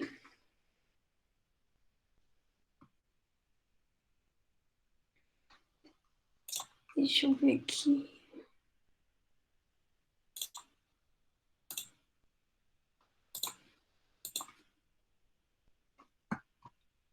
Ver aqui se dá certo. Pronto. Vocês estão conseguindo ver essa roleta? Sim. Pronto. Nós vamos brincar um pouquinho, bem rapidinho, né? Porque, assim, agora com essa questão de aulas online, a gente tem que usar de tudo que a gente tiver para poder os alunos não dormir, né? E aí eu vou começar com o Douglas. Como é que vai ser, Douglas? É assim, eu vou soltar aqui uma vinheta, né? Uma musiquinha. Eu vou girar a roleta e tu vai mandar eu parar. Quando a roleta parar, por exemplo, eu vou girar aqui, né? A roleta. Aí você vai dizer pare. Aí eu parei. Aí aqui eu bem bonitinho, ó. Aí tem escrito o que é atenção integral. Aí tu vai ter que responder para mim. Aí depois vai ser outra aluna e assim sucessivamente. Deu para entender? Deu sim. Deu para entender sim, professora. Pronto. Deixa eu procurar aqui uma música jovem, né? Que vocês escutem. Porque eu vou botar uma música velha. Que aí... Não sei o que é que vocês escutam hoje, hein? Anitta, né? Professor, pode até ser um Chico Buarque, sem problema. Pode colocar na Vitória, como você colocou no início. Olha aí, menina. Olha que esse pessoal da Liga é desenvolvido, viu? Pessoal bem intelectual. Eu pensava que vocês iam pedir para me colocar a Rita para tocar. Deixa eu ver aqui.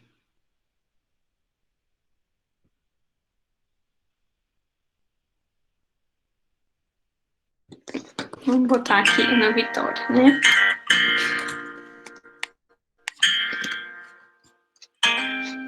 Quando você quiser que pare, Douglas, pode falar. Pode parar.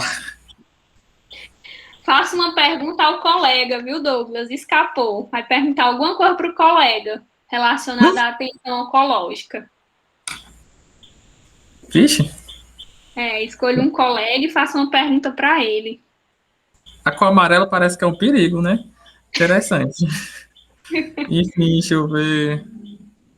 Gente, eu posso escolher qualquer um, né? Tá bom. Pode. Juliana, amiga. Eu ia falar, escolhe quem não foi, Douglas. Mas enfim, vamos, porque só tem que ser eu, né? Só tem que ser eu. Não, mas é uma coisa bem simples. A pergunta. A pergunta, eu acho que é mais um questionamento para a gente, que eu gostei do que a professora trouxe. Eu não sabia que o NASF estava nessa dependiosidade, né? Que o NASF estava no fim. Não, isso é uma atualização hoje que a gente está tendo, na verdade, professora. Até muito obrigado por essa atualização que você está nos dando. Ju, como é que você vê o fim do NASF para a atenção primária se resvalando, né? Voltando para o cuidado oncológico? O que tu acha? O que vai... Tá retrocedendo ou pode ter evolução? O que tu acha? Muito retrocedendo, porque a gente sabe que dá importância do cuidado interprofissional, né? Eu não vou nem no multiprofissional, porque o multiprofissional ainda torna o cuidado fragmentado. cada profissional na sua especialidade. Já no caso, né, que eu também não sabia, fiquei aqui muito chocada, com o NASF acabando, né, a gente não tendo mais essa atenção interprofissional, o cuidado, ele não vai ser um cuidado integral, vai ficar um cuidado muito fragmentado a esse paciente. Até porque esse paciente, a gente sabe que um paciente oncológico, né, os tratamentos têm todo um risco. E esse paciente, ele não precisa só do cuidado médico, ele precisa do cuidado de um psicólogo, tratar com esse paciente, ainda mais se ele for um paciente em cuidado paliativo, tanto o paciente como a família vai precisar do cuidado do fisioterapeuta, né, para voltar à sua rotina, né, ter essa reabilitação de um cuidado profissional de educação física, de um cuidado de um nutricionista, vai envolver uma série de cuidados. Então, com essa perca mesmo assim do sistema e não tendo esse cuidado de outros profissionais, esse cuidado a esse paciente oncológico vai ficar fragmentado, vai ser um cuidado assim, não tão assim, o cuidado ele realmente vai ficar defasado, infelizmente. Uma perca muito grande do nosso sistema. Isso, Ju. Justamente, e aquela questão que a gente discutiu no início, que eu reforço novamente, né? O poder público, quando ele amplia o conhecimento dele sobre saúde, quando ele amplia o conhecimento dele sobre cuidado, ele elabora políticas de saúde, ele elabora portarias que beneficiem diretamente, né, o usuário, principalmente a classe menos favorecida. Então, quando essa reformulação do financiamento do SUS, vocês podem depois estar pesquisando, eu posso estar mandando para o Douglas alguns artigos que eu já li, Serapione, por exemplo, o nome do autor, Serapione 2020, ele coloca justamente essas questões do fim do NASF, o que é que vai acarretar dentro da atenção básica à saúde, né? E porque o fim do NASF, ele fica agora à mercê do gestor municipal, como eu falei para vocês. Não tem mais um repasse do governo federal. O governo federal não vai mais repassar verba para ter NASF. Ele não vai mais como era antes. Agora é o município que tem que arcar com a despesa de ter ou não uma equipe de NASF. Então, quando o gestor de saúde ele acha que não é necessário, né, ele não tem esse conceito amplo de saúde, para ele vai dizer o quê? Vou desfazer a equipe do NASF porque não vem mais recurso federal para isso. Né? Quando o gestor ele tem uma ampliação do conhecimento, da visão da saúde pública, ele vai dar ali ter um jogo de cintura, dar os seus pulos, né, como a gente diz, para tentar manter a equipe do NASF, que também às vezes vai ser difícil, porque tem município que não tem recurso suficiente para manter uma equipe de NASF, né, não, um município pequeno que não tem uma fábrica que gera imposto para o município, que não tem uma renda que gera imposto ali para aquele município, ele vai ter dificuldade para manter uma equipe do NASF sem um repasse federal destinado para isso. Então, é sim uma grande perca mesmo para a atenção, principalmente do paciente oncológico. Agora, Ju, é tua vez. Eu vou girar a roletinha aqui, no mesmo esquema. Quando tu quiser parar, tu diz. Pode parar. Ou faça uma pergunta ao colega, Ave Maria. Mas você está escapando demais. Deixa eu ver aqui quem ainda não foi, para ficar justo.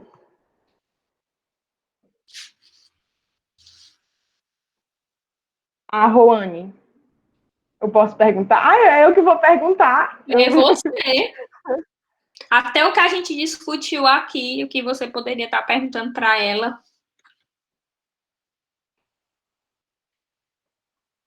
Roane, o que a gente discutiu, né, e voltando para a atenção ao paciente oncológico, como você vê a importância das políticas públicas, né, para o cuidado do paciente oncológico, né, em relação aos direitos?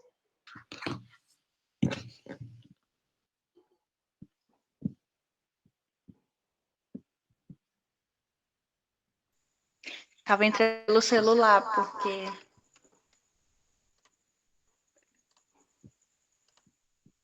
meu notebook não tem microfone. Quer dizer, não funciona.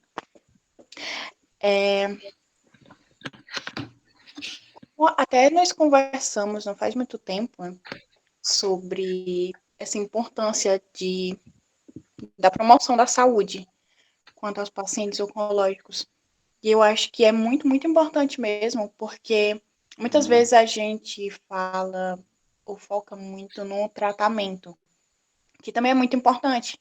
Só que não adianta focar só no tratamento se muitas pessoas vão chegar a desenvolver a doença, porque elas não têm acesso à informação.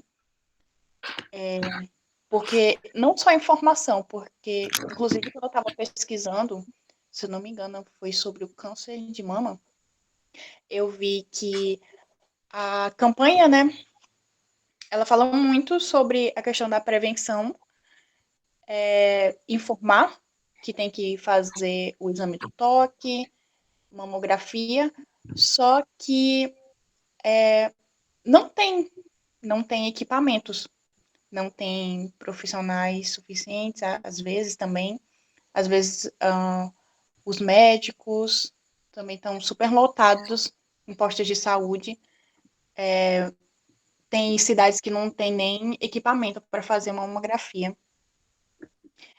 Então, as políticas, né, de saúde pública são muito, muito importantes nessa área, porque elas que vão guiar, né, os investimentos para essa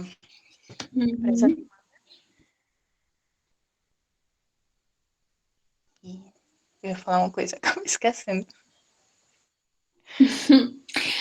Agora é tua vez de girar a roleta, tá bom? Tá bom. Eu vou acionar aqui e aí tu diz pra parar, tá? Tá bom. Me desnudei, cheguei verdade em você, me encaixei. Cite ações preventivas dentro da atenção primária à saúde para combater o câncer. Ai.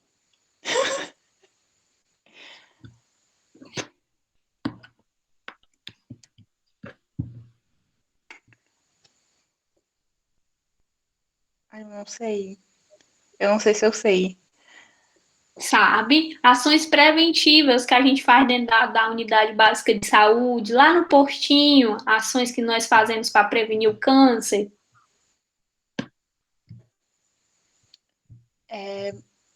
Primeiro tem um acompanhamento da comunidade,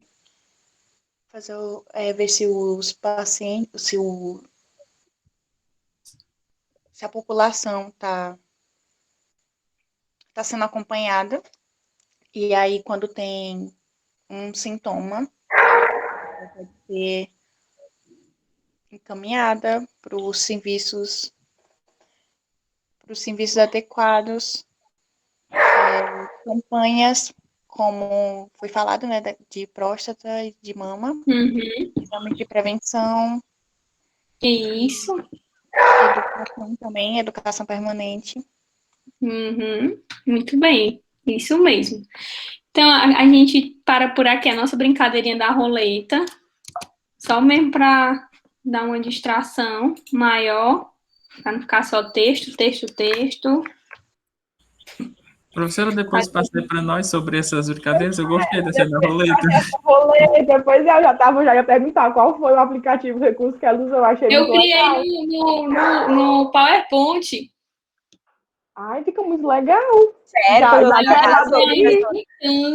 Assistindo tutorial para tentar acrescentar a música dentro da roleta, né? Para quando eu apertar a música tocar sozinha, porque eu uso o celular, né? Eu clico aqui no celular e a música toca. Mas para tentar ela ficar automático.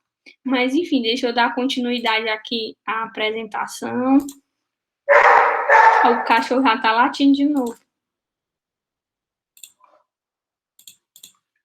Deixa eu abrir aqui. Tá quase terminando, tá, gente? Sei que tá cansativo, mas tá pertinho.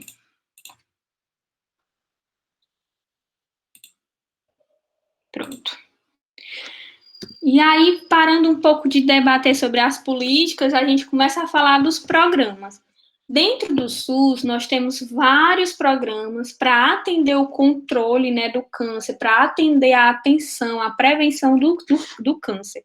Só que eu trouxe aqui alguns principais que são mais conhecidos nossos, do nosso dia a dia, e que são os que estão em alto índice, como a gente viu lá no comecinho do slide, que é o câncer de próstata, o câncer de reto, de cólon, o câncer de mama e o câncer de colo de útero. Então, dentro dos programas de SUS, nós temos o programa de controle de câncer do colo do útero, né, que acontece lá no postinho de saúde, que começa lá com o rastreamento, né, esse rastreamento é feito através do exame de prevenção, né, o exame ginecológico, o Papa Nicolau. Eu até discuti com o Douglas no WhatsApp, né, falei para ele que era interessante depois vocês buscarem estudos, palestra, minicursos sobre cada programa desse, porque aí dentro de cada programa desse você vê a assistência em si, né? Como é que é feito o rastreamento, com quantos anos, quantos exames a mulher tem que fazer, o resultado desse exame, se der células de grau 1, isso é o quê? Se der células que não conseguem ser diagnosticadas, isso significa o quê? Né, dentro do rastreamento. Então, a gente tem o controle de câncer de colo de útero, a gente tem o Programa Nacional de Controle do Tabagismo, né, visando aí a prevenção principalmente de câncer de pulmão, o Programa de Qualidade em Mamografias, e o Programa Nacional de Controle de Câncer de Próstata, né? Aí aqui dentro da qualidade de mamografias entra o Programa Nacional de Combate ao Câncer de Mama, certo? Esse controle de mamografias, ele é um sistema bem, como é que eu posso, elaborado dentro do SUS, porque o SUS oferta a mamografia para a mulher, né? E em alguns municípios que eu já passei atuando, era bem rápido, era bem resolutivo a solicitação da mamografia, não demorava muito, porque é algo que tem um índice dentro do Brasil, um índice de mortalidade, né, alto. Então, é algo que tem uma resolutibilidade. A solicitação de mamografia não é uma coisa que pendura muito, que fica ali esperando o paciente para poder conseguir esse exame, né? Então, nós temos esses programas dentro do nosso Sistema Único de Saúde que acontecem principalmente, não, né? Porque acontecem na atenção básica, acontecem lá no postinho de saúde, começa por lá, né? Na atenção primária à saúde, na APS. E aí, esses programas, eles têm 3 pilares, que é a prevenção e a detecção precoce, o acesso à confirmação diagnóstica, o tratamento adequado e em tempo oportuno. E aí, quando a gente fala em acesso à confirmação diagnóstica, gente, aqui a gente tem muita polêmica. Como assim, professora, polêmica? Muitas das vezes os familiares não querem dizer para o paciente que o paciente está com CA, os familiares não querem dizer para o paciente que o paciente está em cuidado paliativo, ou que o paciente está em investigação para câncer, né? Quantas vezes nós, profissionais da saúde, estamos lá na assistência e nós nos deparamos com a família dizendo assim, olha, não é para dizer para ele que ele tem câncer, porque ele não sabe. E aí, isso é uma polêmica muito grande, porque é um direito do usuário, é um direito meu saber o meu acesso à minha confirmação diagnóstica e a família está me privando disso. Então, é o que eu discuti também lá no começo, que os pacientes oncológicos, às vezes os familiares, eles como é que eu posso, penativa muito o paciente, né, vitimiza muito o paciente, esconde muitas coisas do paciente, por conta de achar que o paciente não vai suportar saber que ele está com diagnóstico de CA, né? Então, isso é muito polêmico dentro dos cuidados ao paciente oncológico. Eu, quanto profissional de saúde, eu vou, de acordo com isso, não passar a informação para o paciente que ele está realmente com CA porque a familiar não quer, né? Ou eu vou aceitar dentro do código de ética da enfermagem, eu não sei das outras profissões, mas nós só podemos omitir, nem omitir, né? Nós só podemos não passar o diagnóstico em casos que a paciente é de menor, né, em casos que o juiz autoriza através de uma autoridade da justiça, né, ou em caso de vida ou morte do paciente, né, que tem lá no nosso código de ética. E aí, nesse momento em que o familiar diz, olha, não fale não, eu já vivenciei muito isso nessa assistência, não fale não, ele é portador de CA de estômago, é portador disso, Então, assim, a que pontos eu estou privando o paciente de saber o seu real estado de saúde, né, ele ter acesso a esse diagnóstico dele, né? E o tratamento em tempo oportuno. A professora me deu um exemplo de tratamento em tempo oportuno, me deu um exemplo de prevenção e detecção precoce.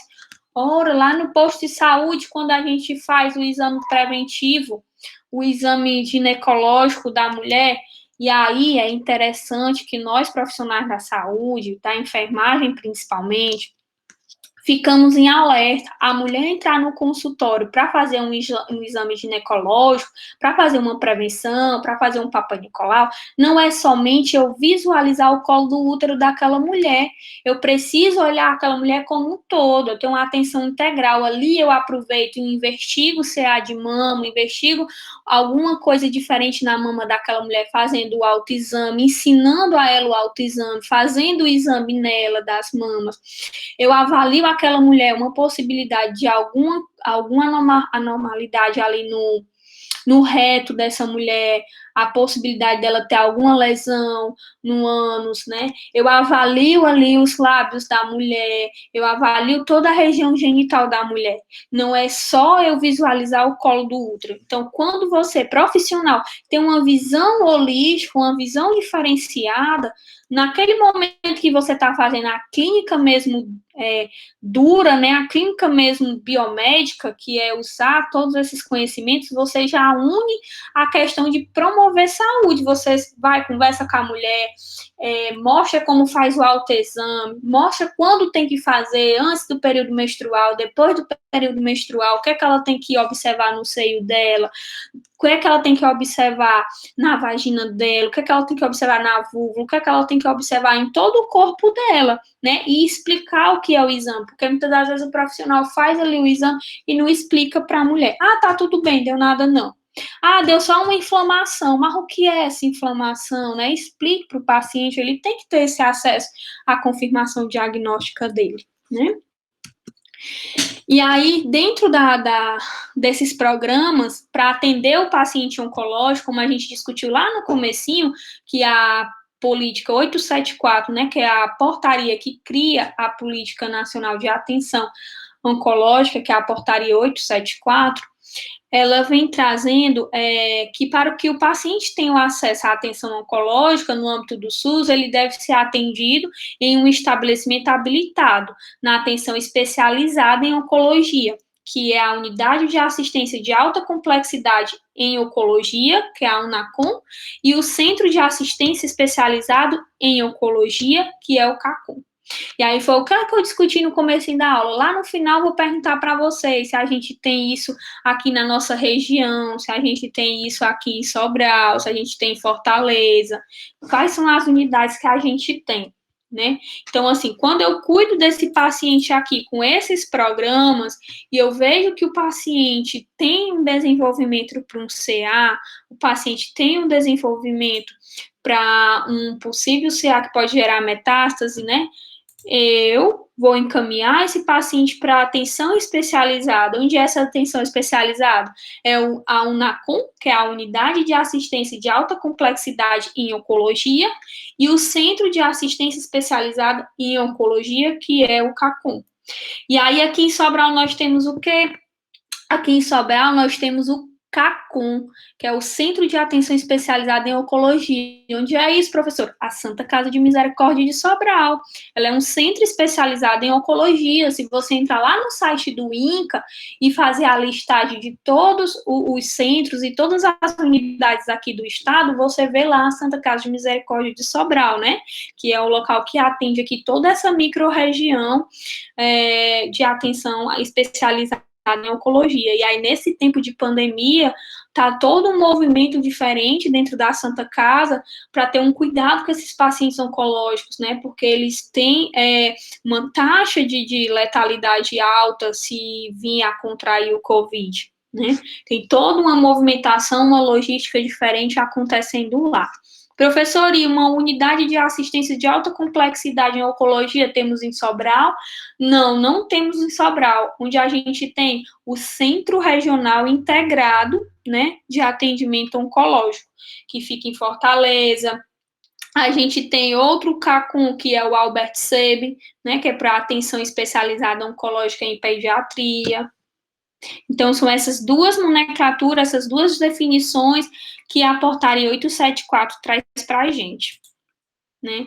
E aí, dentro da atenção especializada, atualmente, nós temos 43 hospitais, como CACUM, temos 248 hospitais, um NACUM, né, unidade, e temos 8 hospitais habilitados como hospitais gerais em cirurgia oncológica, aqui dentro do país. Nós temos um estabelecimento de saúde habilitado em serviço de radioterapia de complexo hospitalar e 10 serviços isolados de radioterapia. Então, assim, quando a gente olha esse número, é pouco, né, gente? É um número pouco ainda de atenção especializada, se a gente comparar a quantidade de casos que acontecem durante um ano. A gente viu ali naquela nossa tabela que em 2015, segundo os dados do INCA, nós tivemos 60 mil casos de câncer de próstata, né? Então, é muito. Esses pacientes eram atendidos aonde?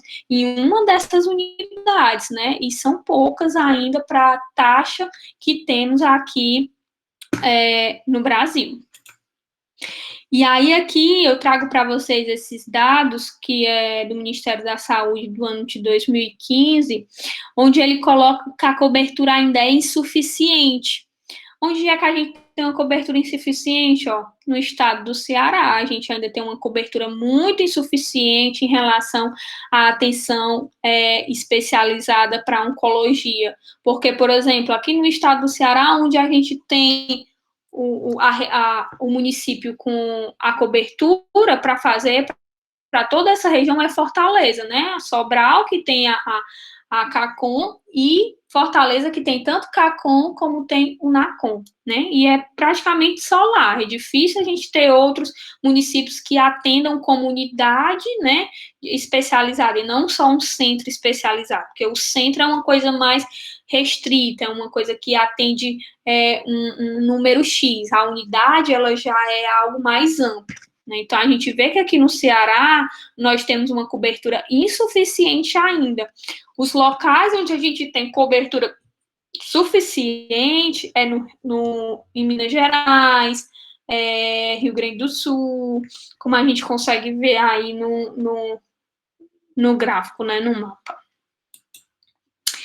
E aí, a gente ainda continuando falando sobre os programas, né? Esses programas, eles buscam o diagnóstico precoce, como a gente já discutiu, a identificação mais precoce possível do câncer em indivíduos sintomáticos, e o rastreamento. O rastreamento é eu identificar o câncer nos indivíduos que são assintomáticos. Então, a partir de agora, vocês vão saber fazer essa diferença, o que significa diagnóstico precoce e o que significa rastreamento.